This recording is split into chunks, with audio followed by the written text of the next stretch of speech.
Hi, I'm Jeff Murrah, and I want to welcome you to True Texas History. Today, I'm going to go ahead and be talking about the Republic of Texas and Indian depredations. A lot of times when you read the books on the Old West,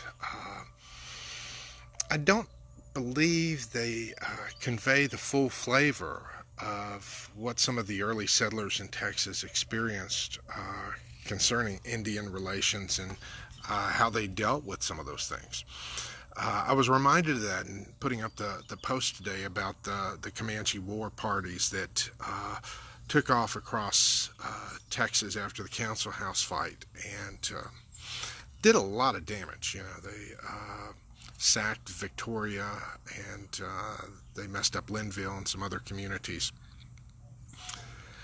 And this was a very real threat during the days of the early republic. You had the Comanches and sometimes the Apaches and the other tribes. You always had to keep good relations. And for early Texans, sometimes this was a frustrating matter because one of our early presidents, Sam Houston, was one that advocated making peace with the Indians, and he made some major headways in that area. And then you had President Lamar,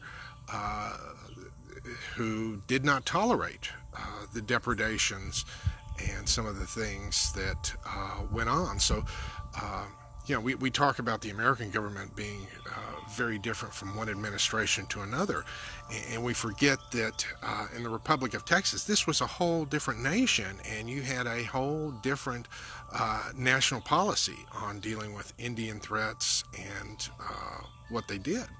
Yeah, because keep in mind, the early settlements, there were a few forts, but for the most part, those towns were not walled communities. You would have somebody on lookout. Because I know I was reading the account about Victoria, and some of the town lookouts saw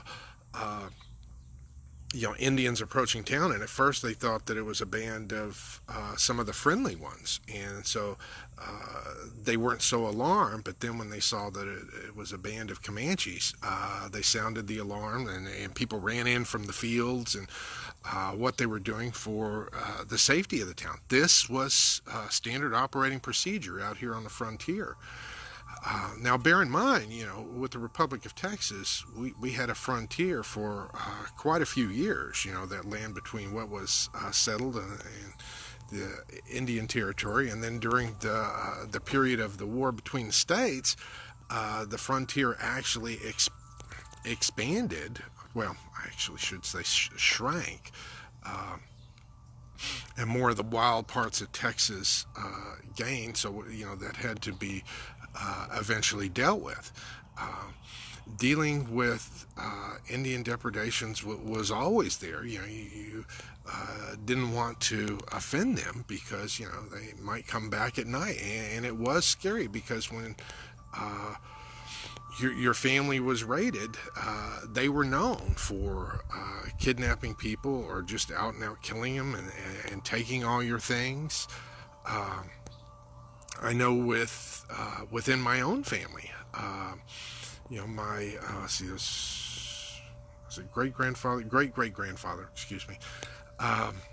He was captured by the Indians, and they had to go ahead and recover him. And I think a lot of some of the Texas settler families had Indian stories about what happened and how they, what they eventually went through to go ahead and recover. I mean, the Cynthia Ann Parker story is unique in some ways, but it was common in the sense that those types of episodes did happen and happen with some frequency. So Indian depredations were a very real concern in early Texas, and it took quite a while before things settled down. And yes, the Texas Rangers were helpful with that. And then when the U.S. Cavalry came in and set up a string of outposts and forts, that helped some. And the Buffalo Soldiers made a major contribution in terms of dealing with warlike Indian parties. And these conflicts went back to even with the Spanish. You go back to Bernardo Galvez. He had quite a few run-ins with the Apaches. So this was a long-standing area of contention, and it was always hanging over their heads. Nowadays we forget about what our ancestors went through here in early Texas, and there are concerns because when people come riding into town, you hope that they're there for good reasons, but a lot of times you don't know until they are very close to the town. You didn't have the early warning alarm systems that we have now. So this is just something to keep in mind when you're reading some of those Old West stories about dealing with the Indians, because sometimes the movies don't always convey the circumstances under which people had to live on a daily basis just to make a living. So hopefully this will enlighten you regarding this small little corner of Texas history. Not all Indian tribes went on the warpath and so forth. We had good relations with many of them. So I don't want to leave you with a strange taste in your mouth. If there are particular topics or areas of interest that you want me to address, feel free to leave comments or suggestions. I'll be glad to look through them and do something in the coming days.